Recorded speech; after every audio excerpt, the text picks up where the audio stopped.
ನಮಸ್ತೆ ಮಿತ್ರರೇ. ಹೊರಗಡೆ ಮಳೆ ಬರ್ತಾ ಇರುವಾಗ ಮನೆಯೊಳಗೆ ಕೂತು ಏನಾದರೂ ಕುರುಕುರು ತಿಂಡಿಯನ್ನು ತಿನ್ನುವ ಎಂಬ ಮನಸ್ಸಾಗ್ತದೆ. ಆದರೆ ಕರಿದ ತಿಂಡಿಗಳಂತೂ ಆರೋಗ್ಯಕ್ಕೆ ಉತ್ತಮವಲ್ಲ ಅಂತ ಗೊತ್ತಿದ್ರೂ ಸಹ ನಮ್ಮ ಬಾಯಿ ಚಪಲ, ಬಾಯಿ ಕೇಳುವುದಿಲ್ಲ ಒಮ್ಮೊಮ್ಮೆ. ಹಾಗಿರುವಾಗ ಇವತ್ತು ನಾನು ಈ ಕ್ಯಾಬೇಜನ್ನು ಬಳಸಿ ಬಹಳ ರುಚಿಕರವಾದ ಒಂದು ಅಂಬಡಿಯನ್ನು ಮಾಡಿದ್ದೇನೆ. ಬಹಳ ಚೆನ್ನಾಗಿ ಬರ್ತದೆ. ಹಾಗಾದರೆ ಈ ಒಂದು ರುಚಿಕರವಾದ ನಾವು ಮಂಗಳೂರಲ್ಲಿ ಹೆಚ್ಚಾಗಿ ಮಾಡುವಂತಹ ರೀತಿಯಲ್ಲಿ ಮಾಡಿದ್ದೇನೆ. ಹೇಗೆ ಮಾಡುವುದನ್ನು ನೋಡುವ ಮೊದಲು ಯಾರೆಲ್ಲ ನನ್ನ ಚಾನಲನ್ನು ನೋಡ್ತಿದ್ದೀರಿ, ಯಾರೆಲ್ಲ ಇನ್ನೂ ಸಬ್ಸ್ಕ್ರೈಬ್ ಮಾಡಿಲ್ಲ, ದಯವಿಟ್ಟು ಸಬ್ಸ್ಕ್ರೈಬ್ ಮಾಡಿ ಸಪೋರ್ಟ್ ಮಾಡಿ ಅಂತ ಹೇಳ್ತಾ ಬನ್ನಿ.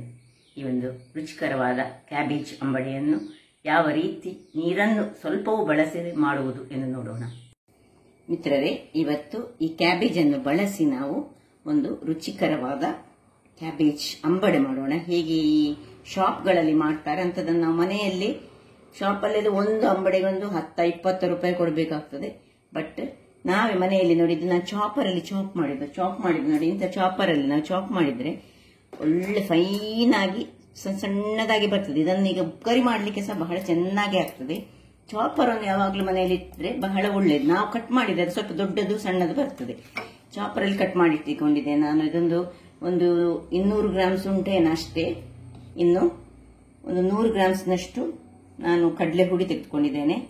ಒಂದು 50 ಗ್ರಾಮ್ಸ್ನಷ್ಟು ಈ ಅಕ್ಕಿ ಹುಡಿ ತೆಗೆದುಕೊಂಡಿದ್ದೇನೆ. 1 ಚಮಚದಷ್ಟು ಜಿಂಜರ್ ಗಾರ್ಲಿಕ್ ಪೇಸ್ಟ್, ಅಥವಾ ನೀವು ಜಿಂಜರ್ ಮತ್ತು ಗಾರ್ಲಿಕ್ ಅನ್ನು ಸಣ್ಣದಾಗಿ ಹೆಚ್ಚಿಟ್ಕೊಂಡು ಸಹ ಹಾಕೊಳ್ಬಹುದು. ಇದು ಹಾಕಿದ್ರೆ ಈಗ ಅದರಲ್ಲಿ ನಡುವಲ್ಲಿ ಬೈಟ್ ಸಿಕ್ಕುದಿಲ್ಲ. ಬೈಟ್ ಯಾರಿಗೆ ಸಿಕ್ಬೇಕಂತ ಉಂಟಂತವರು ಜಿಂಜರ್ ಅನ್ನು ಕಟ್ ಮಾಡಬಹುದು, ಅಥವಾ ಇದನ್ನು ಈ ಗಾರ್ಲಿಕ್ ಅನ್ನು ಸಣ್ಣದಾಗಿ ಹೆಚ್ಚಿಕೊಳ್ಬೇಕು.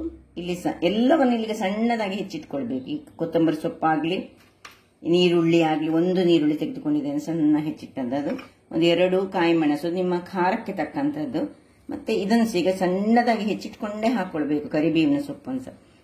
ಎಣ್ಣೆ ಬೇಕು, ಉಪ್ಪು ಬೇಕು. ಈಗ ಮೊದಲಿಗೆ ನಾವೇನ್ ಮಾಡು ಹೇಳಿದ್ರೆ, ಒಂದು ಪಾತ್ರೆಯನ್ನು ತೆಗೆದುಕೊಂಡು ನಾವು ಅದಕ್ಕೆ ಸ್ವಲ್ಪ ಉಪ್ಪನ್ನು ಹಾಕೊಳ್ತಿದ್ದೇನೆ. ನಾನೀಗ ಉಪ್ಪು ನಿಮ್ಮ ತುಂಬಾ ಹಾಕ್ಲಿಕ್ಕೆ ಹೋಗ್ಬೇಡಿ. ಯಾಕೆ ಹೇಳಿದ್ರೆ ಈ ವೆಜಿಟೇಬಲ್ಸ್ ಇಂದ ಲೀಫಿ ವೆಜಿಟೇಬಲ್ಸ್ಗಳಿಗೆ ತುಂಬಾ ಉಪ್ಪು ಹಾಕಿದ್ರೆ ತುಂಬಾ ಆಗ್ತದೆ. ಅದರಿಂದ ಬೇಕಿದ್ರೆ ಮತ್ತೆ ಹಾಕೊಳ್ಬಹುದು ನಾವು. ಈಗ ಮೊದಲಿಗೆ ಈ ಜಿಂಜರ್ ಗಾರ್ಲಿಕ್ ಪೇಸ್ಟ್ ಅನ್ನು ಇದಕ್ಕೆ ಸುರಿಗೆ ಹಾಕೊಳ್ತಿದ್ದೇನೆ ನಾನು.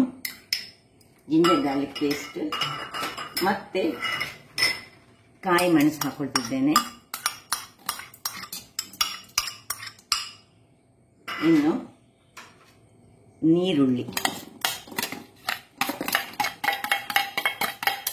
ಇಷ್ಟನ್ನು ಸುರಿಗೆ ನಾವೇನ್ ಮಾಡ್ಕೊಳ್ಬೇಕು ಹೇಳಿದ್ರೆ ಚೆನ್ನಾಗಿ ಮಿಕ್ಸ್ ಮಾಡಿಕೊಳ್ಬೇಕು. ಈ ನೀರುಳ್ಳಿಯಲ್ಲಿ ಸ್ವಲ್ಪ ನೀರು ಬಿಡ್ತದೆ, ಅದಕ್ಕೋಸ್ಕರ ನೀರುಳ್ಳಿಯನ್ನು ಸುರಿಗೆ ಜಿಂಜರ್ ಗಾರ್ಲಿಕ್ ಮತ್ತು ಕಾಯಿ ಮೆಣಸು, ಉಪ್ಪು ಇಷ್ಟನ್ನು ಒಟ್ಟಿಗೆ ಮಿಕ್ಸ್ ಮಾಡಬೇಕು. ನೀವು ಜಿಂಜರ್ ಮತ್ತು ಗಾರ್ಲಿಕ್ ಅನ್ನು ಸಣ್ಣದಾಗಿ ಹೆಚ್ಚಿಟ್ಕೊಂಡು ಹಾಕೋದಾದ್ರೆ ಸಹ ಈಗಲ್ಲಿ ಹಾಕೊಳ್ಬಹುದು, ನೋ ಪ್ರಾಬ್ಲಮ್. ಈಗ ನಾವು ಈ ಕಡಲೆ ಹುಡಿಯನ್ನು ಇದಕ್ಕೆ ಹಾಕೊಂಡಿದ್ದು ಸುಲಭ ರೀತಿಯಾಗಿ ಮಾಡುವಂತಹದ್ದು. ಇನ್ನು ಅಕ್ಕಿ ಹುಡಿ ಇನ್ಸ್ಟೆಂಟ್ ಆಗಿ ಮಾಡುವಂತ, ಕೂಡಲೇ ಮಾಡಿಕೊಳ್ಳುವಂತಹ. ಚೆನ್ನಾಗಿ ತಿರುಗಿಸ್ಕೊಳ್ಳೋಣ. ಇನ್ನು ನೋಡಿ, ಇದನ್ನು ನಾನು ಚೆನ್ನಾಗಿ ತೊಳೆದಿಟ್ಟುಕೊಂಡು ನೀರೆಲ್ಲ ಬಸ್ದುಕೊಳ್ಬೇಕು. ಅದರ ನೀರು ಬರಬಾರ್ದು. ನಾನು ಇದನ್ನೆಲ್ಲ ಹಾಕೊಳ್ತಿದ್ದೇನೆ. ಇನ್ನು ಚೆನ್ನಾಗಿ ಈಗ ಮಿಕ್ಸ್ ಮಾಡ್ಕೊಳ್ಳೋಣ. ನೀರು ಏನು ಹಾಕೊಳ್ಬಾರ್ದು. ನೀರು ಅದರಲ್ಲೇ ಅದು ಬಿಡ್ತದೆ. ನೀರುಳ್ಳಿಯಲ್ಲಿ ಸಹ ನೀರಿರ್ತದೆ, ಮತ್ತೆ ಕ್ಯಾಬೇಜ್ನಲ್ಲಿ ಸಹ ಸ್ವಲ್ಪ ನೀರು ಬಿಡ್ತದೆ. ಹೀಗೆ ಇದನ್ನು ತಿರುಗಿಸಿ, ಇಲ್ಲಿ ಬೇಕಿದ್ದರೆ ನಿಮಗೆ ಸ್ವಲ್ಪ ಕಲ್ಲರಿಗೆ ಮೆಣಸಿನ ಹುಡಿಯನ್ನು ಸೇರಿಸ್ಕೊಳ್ಬಹುದು. ನಾನು ಸೇರಿಸ್ತೇನೆ 1 ಚಮಚದಷ್ಟು ಮೆಣಸಿನ ಹುಡಿಯನ್ನು. ನೋಡಿ, 1 ಚಮಚದಷ್ಟು ಮೆಣಸು. ಇಲ್ಲಿ ನೀವು 1-2 ಬೇಕಿದ್ರೆ ಹಾಕೊಳ್ಬಹುದು. ನಾನು ಸ್ವಲ್ಪ ಖಾರ ಕಡಿಮೆ ಇಲ್ಲ ಯಾವಾಗಲೂ, ಅದರಿಂದಾಗಿ ಖಾರ ಹೆಚ್ಚಿನವರು ನೋಡಿ ನಾವು ಏನು ನೀರುಳ್ಳಿ ಸೇರಿಸಲಿಲ್ಲ. ನಾವು ಸಹ ಚೆನ್ನಾಗಿ ಈಗ ಇಲ್ಲಿ ಕೊತ್ತಂಬರಿ ಸೊಪ್ಪು ಏನುಂಟು ಅದನ್ನು ಅದಕ್ಕೆ ಹಾಕೊಳ್ಳೋಣ. ಮತ್ತೆ ನಮ್ಮದು ಕರಿಬೇವಿನ ಸೊಪ್ಪನ್ನು ನಾನು ಕಟ್ ಮಾಡಲಿಲ್ಲ, ನೀವು ಈಗ ಕಟ್ ಮಾಡ್ಕೊಂಡು ಹಾಕೊಳ್ಳೋಣ. ನೋಡಿ, ಇದನ್ನು ಚೆನ್ನಾಗಿ ಹೀಗೆ ತೆಗೆದುಕೊಂಡು ಇದನ್ನು ಕತ್ತರಿಯಲ್ಲಿ ಸಣ್ಣದಾಗಿ ಕಟ್ ಮಾಡ್ಕೊಳ್ಬೇಕು ನಾವು. ಹೀಗೆ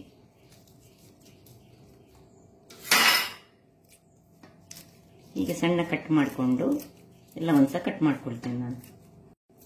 ನೋಡಿ, ಒಂದು ತುಂಬ ಇದಕ್ಕೆ ಸ್ವಲ್ಪ ಕರಿಬೇವಿನ ಸೊಪ್ಪು ಒಂದು 5-6 ಎಳೆಗಳಷ್ಟು ಹಾಕಿದ್ರೆ ಬಹಳ ಚೆನ್ನಾಗಿ ಬರ್ತದೆ ನೋಡಿ. ಇನ್ನು ನೋಡಿ, ಸ್ವಲ್ಪ ಸಹ ನೀರನ್ನು ಸೇರಿಸದೆ ಅದರಷ್ಟಕ್ಕೆ ಇದು ನೋಡಿ ಈಗಲೇ ಉಂಡೆ ಕಟ್ಟುವ ರೀತಿಯಲ್ಲಿ ಬಂದಿದೆ. ಈಗ ಇದನ್ನೊಂದು 5 ನಿಮಿಷಗಳ ಕಾಲ ನಾವೇನು ಮಾಡೋದು ಹೇಳಿದ್ರೆ ಇದನ್ನು ಹೀಗೆ ರೆಸ್ಟಿಗೆ ಬಿಡೋಣ. ಅಷ್ಟೊತ್ತಿಗೆ ನಾವು ಎಣ್ಣೆಯನ್ನು ಇಟ್ಕೊಳ್ಳೋಣ. ಇದು ಹೀಗೆ ನೆನಿಲಿ. ಈಗ ಇಲ್ಲಿ ಎಣ್ಣೆಯನ್ನು ರೆಡಿ ಮಾಡ್ಕೊಳ್ತೇನೆ. ಸೊ ಎಣ್ಣೆ ಹಾಕಿ ತುಂಬ ಎಣ್ಣೆ ಸಹ ಬೇಡ ನೋಡಿ, ಆನ್ ಮಾಡ್ತಾ ಇಟ್ಟೆ. ಇಲ್ಲೀಗ 5 ನಿಮಿಷ ಸಹ ಆಗಿದೆ. ಇದಕ್ಕೆ ಸ್ವಲ್ಪ ಹಳದಿಯ ಪುಡಿ, ಇದು ಆಪ್ಷನಲ್, ನೀವು ಬೇಕಿದ್ರೆ ಹಾಕೊಳ್ಬಹುದು, ಬೇಡದಿದ್ರೆ ಬಿಡ್ಬೋದು. ಹಳದಿ ಪುಡಿ ಹಾಕೊಳ್ಬಹುದು ಅಥವಾ ಪೆಪ್ಪರ್ ಪೌಡರ್ ಸಹ ಹಾಕೊಳ್ಬಹುದು, ಕೆಲವರು ಹಾಕೊಳ್ತಾರೆ. ನೋಡಿ, ನಾನು ಸ್ವಲ್ಪವೂ ಸಹ ನೀರನ್ನು ಬಳಸಲಿಲ್ಲ ಇದಕ್ಕೆ, ಅದರಷ್ಟಕ್ಕೆ ನೋಡಿ ಅದೇ ನೀರು ಬಿಟ್ಕೊಂಡಿದೆ. ನೀರುಳ್ಳಿ ಸಹ ನೀರು ಬಿಡ್ತದೆ, ಈವನ್ ನಮ್ಮ ಕ್ಯಾಬೇಜ್ ಸಹ ನೀರು ಬಿಡ್ತದೆ. ಈಗ ಒಂದೊಂದು ಉಂಡೆಗಳಾಗಿ ಮಾಡಿಕೊಂಡು ನಾವು ಇದನ್ನು ಹೀಗೆ ಕೈಯಲ್ಲಿ ಹೀಗೆ ತಟ್ಟಿಕೊಳ್ಬೇಕು. ತಟ್ಟಿಕೊಂಡು ಎಷ್ಟು ದೊಡ್ಡದು ಬೇಕು ಅಷ್ಟು ದೊಡ್ಡದನ್ನು ಮಾಡ್ಕೊಂಡು ನೋಡಿ ಹೀಗೆ ಮಾಡಿಕೊಂಡು ಎಣ್ಣೆ ಕಾಯಬೇಕು. ಒಳ್ಳೆ ಕಾಯ್ದ ಕೂಡಲೇ ಇದರಲ್ಲಿ ಒಂದೊಂದಾಗಿ ನೋಡಿ ಬಿಟ್ಕೊಳ್ಬೇಕು. ಒಂದು ತುಂಬ ಒಮ್ಮೆಲೆ ಹಾಕೊಳ್ಬಾರ್ದು, ಅಥವಾ ದೊಡ್ಡ ಪಾತ್ರೆ ಇಟ್ಟುಕೊಂಡು ಮಾಡಿದರೆ ಸಹ ಆಗ್ತದೆ. ಸೊ ಒಂದೇ ಹದದ ಉಂಡೆಗಳನ್ನು ಇನ್ನೊಂದು ಮಾಡಿದೆ ನಾನು ಇಲ್ಲಿ. ಹೀಗೆ ಕೈಯಲ್ಲಿ ತುಂಬ ಗಟ್ಟಿ ಸಹ ಮಾಡಬಾರ್ದು, ಗಟ್ಟಿ ಆದ್ರೆ ಸ್ಮೂತ್ ಆಗುದಿಲ್ಲ. ತುಂಬ ಅಕ್ಕಿ ಹುಡಿ ಸಹ ತುಂಬ ಹಾಕೊಳ್ಬಾರ್ದು.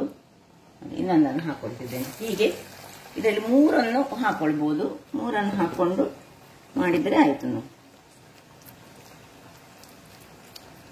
ಹೀಗೆ ಮಾಡುದು, ಹೀಗೆ ರುಚಿಕರವಾಗಿ. ಮತ್ತೆ ಸ್ವಲ್ಪ ಚಟ್ಟೆ ಮಾಡಿಕೊಳ್ಬೇಕು, ಹಾಗಾದ್ರೆ ಮಾತ್ರ ಒಳ್ಳೆ ಬೆಂದು ಬರ್ತದೆ. ಇದು ಸ್ವಲ್ಪ ಹೊತ್ತು ಅದನ್ನು ಏನು ಕೈ ಆಡಿಸುದು ಬೇಡ.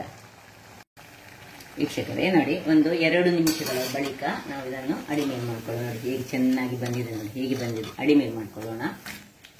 ಕೂಡ್ಲೆ ಮಾಡ್ಕೊಳ್ಬಾರ್ದು, ಕೂಡ್ಲೆ ಮಾಡಿದ್ರೆ ನೋಡಿ ಇಷ್ಟು ರೌಂಡ್ ಆಗಿ. ನಾವು ಸ್ವಲ್ಪವೂ ನೀರನ್ನು ಯೂಸ್ ಮಾಡಲಿಲ್ಲ, ನೀರೇ ಯೂಸ್ ಮಾಡುವ. ನೀರು ಯೂಸ್ ಮಾಡಿ ಕೂಡ ಅದು ನೀರಾಗ್ತದೆ. ನೀರಾದ ಕೂಡಲೇ ಹೀಗೆ ಚಂದ ರೌಂಡ್ ಆಗಿ ಚಟ್ಟೆಯಾಗಿ ಬರುವುದಿಲ್ಲ. ನಾವು ಚಟ್ಟೆ ಮಾಡಿಕೊಳ್ಬಹುದು, ಯಾಕೆ ಹೇಳಿದ್ರೆ ಅದು ಬೇಯಬೇಕು ಹೇಳೆಂಬ ಉದ್ದೇಶದಿಂದ ಚಟ್ಟೆ ಮಾಡಿಕೊಳ್ಳೋದು. ವೀಕ್ಷಕರೇ ಇಲ್ಲಿ ನೋಡಿ ಏನ್ ಚೆನ್ನಾಗಿ ಬಂದಿದೆ ನೋಡಿ, ಹೇಗೆ ಬಂದಿದೆ ನೋಡಿ. ಅಂಗಡಿಯಲ್ಲಿ ದೊರಕುವ ಹಾಗೆ ಉಂಟು. ಈಗ ಕ್ಯಾಬೇಜ್ ತುಂಬ ಬರ್ತದೆ ಸಹ, ಕ್ಯಾಬೇಜ್ಗೆ ರೇಟ್ ತುಂಬ ಕಡಿಮೆ ಉಂಟು.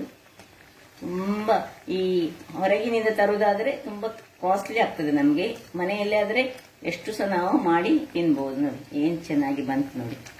ಇಷ್ಟು ಕಲರ್ ಬಂದ್ರೆ ಸಹ ನಾವು ಇದನ್ನು ಸ್ವಲ್ಪ ಹೊತ್ತು ಇನ್ನೂ ಸಹ ಇಟ್ಕೊಳ್ಬೇಕು, ಯಾಕಂದ್ರೆ ಒಳಗಿನ ಭಾಗ ಎಲ್ಲ ಬೇಯಬೇಕು. ಅದಕ್ಕೋಸ್ಕರ ಸ್ವಲ್ಪ ಹೊರಗಿನಿಂದ ಕಲರ್ ಬಂದು ಹೇಳಿ ದೊಡ್ಡ ಉರಿಯಲ್ಲಿ ಮಾಡಿಕೊಂಡು ಮಾಡಿದರೆ ಅದು ಚೆನ್ನಾಗಿ ಒಳಗೆ ಬೇಯುವುದಿಲ್ಲ. ಆದ್ದರಿಂದಾಗಿ ನಾವು ಚೆನ್ನಾಗಿ ಬೇಯಬೇಕಾದ್ರೆ ಅದು ನಾವು ಸ್ವಲ್ಪ ಹೊತ್ತು ಹೀಗೆ ತಿರುಗಿಸಿಕೊಂಡೇ ಇರಬೇಕು. ನೋಡಿ ಹೊರಗಿನಿಂದ ಕಲರ್ ಒಳ್ಳೆ ಬ್ರೌನಿಶ್ ಬಂದಿದೆ, ಬಟ್ ನಾವು ನೋಡಿಕೊಳ್ಬೇಕು. ನೋಡಿಕೊಂಡು 1-2-3 ಸತಿ ಹೀಗೆ ಅಡಿಮೇಲ್ ಮಾಡಿಕೊಂಡು ಮತ್ತೆ ತೆಗೆದುಕೊಳ್ಬೇಕು. ಆಯ್ತು, ಈಗ ಇದು ನೋಡಿ ರೆಡಿ ಆಯ್ತು. ಬೇಕಿದ್ರೆ ಚೆಕ್ಕಿಂಗ್ ಮಾಡಬೇಕಾದ್ರೆ ನೀವು ಒಂದೊಂದು ಇದನ್ನು ಹಾಕೊಂಡು ಚೂರಿ ಹಾಕಿ ನೋಡಿಕೊಂಡ್ರೆ ಸಾಕ್ತದೆ. ನಮ್ಗೆ ಇದನ್ನು ನೋಡಿದ್ರೆ ಸಹ ಅದರ ಟೈಮಿಂಗ್ಸ್ ಅಲ್ಲೇ ಗೊತ್ತಾಗ್ತದೆ. ನೋಡಿ ಎಷ್ಟು ಚೆನ್ನಾಗಿ ಬಂದಿದೆ ಹೇಳಿದರೆ ಕಾಣ್ಬೋದು ನಿಮಗೆ. ಬೇಕಿದ್ರೆ ನಾನು ಇದರಲ್ಲಿ ಹಾಕಿದರೆ ಸ್ವಲ್ಪ ಸಹ ನೀರುಗಳು ಇರದ ಹಾಗೆ,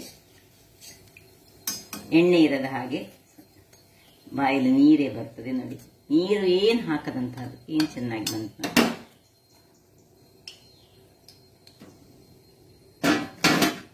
ಸೌಂಡ್ ಸಹ ಟಕ್ ಟಕ್ ಆಗ್ತದೆ ನೋಡಿ, ನಿಮಗೆ ಗೊತ್ತು ಈಗ ನೋಡುವಾಗ. ಈಗ ಉಳಿದದನ್ನು ಸಹ ಅದೇ ರೀತಿಯಾಗಿ ಒಂದೊಂದಾಗಿ ಬಿಟ್ಕೊಂಡು ನಾನು ಎಲ್ಲವನ್ನು ಮಾಡಿ ನಿಮಗೆ ತೋರಿಸ್ಕೊಡ್ತೇನೆ. ನೋಡಿ 2ನೇ ಸೆಟ್ ಸಹ ರೆಡಿ ಆಯಿತು. ಹೇಗೆ ಕರ್ಕುರಾಗಿದೆ ಹೇಳಿದೆ ನೋಡಿ, ನಿಮಗೆ ಗೊತ್ತಾಗೋದು, ಸೌಂಡ್ ಬರ್ಬೋದು, ಅಷ್ಟು ಚೆನ್ನಾಗಿ ಆಗಿದೆ. ಸೊ ಇಷ್ಟು ಸ್ವಲ್ಪ ಒಂದು 150 ಗ್ರಾಮ್ಸ್ನಷ್ಟು ಈ ಕ್ಯಾಬೇಜ್ ಇದ್ದದ್ದು, ಮತ್ತೆ ಸ್ವಲ್ಪ ವಸ್ತುವನ್ನು ಉಪಯೋಗಿಸಿ ನೋಡಿ ನಾವು ಈಗ 2, 4, 6, 7 ಒಂದು ಕ್ಯಾಬೇಜಿನ ಅಂಬಡೆ ಆಗಿದೆ. ಸೊ ನೋಡಿದ್ರಲ್ಲ ವೀಕ್ಷಕರೇ, ಬಹಳ ಟೇಸ್ಟಿಯಾಗಿ ಬರುವಂತಹದ್ದು. ಊಟಕ್ಕೆ ಸಹ ಸೈ ಅಥವಾ ಹೀಗೆ ಕಾಫಿಗೆ ಸಹ ಆಗ್ತದೆ. ಹಾಗಾದರೆ ನನ್ನ ಈ ಕುಕಿಂಗ್ ಚಾನಲ್ ನಿಮಗೆ ಇಷ್ಟ ಆದರೆ ಬೋಳು ಸುವರ್ಣ ಚಾನಲನ್ನು ಲೈಕ್ ಮಾಡಿ, ಶೇರ್ ಮಾಡಿ ಹಾಗೂ ಸಬ್ಸ್ಕ್ರೈಬ್ ಮಾಡಿ ಹಾಗೂ ನನ್ನ ಇನ್ಸ್ಟಾಗ್ರಾಮ್ ಪೇಜನ್ನು ಫಾಲೋ ಮಾಡಿ. ಧನ್ಯವಾದಗಳು.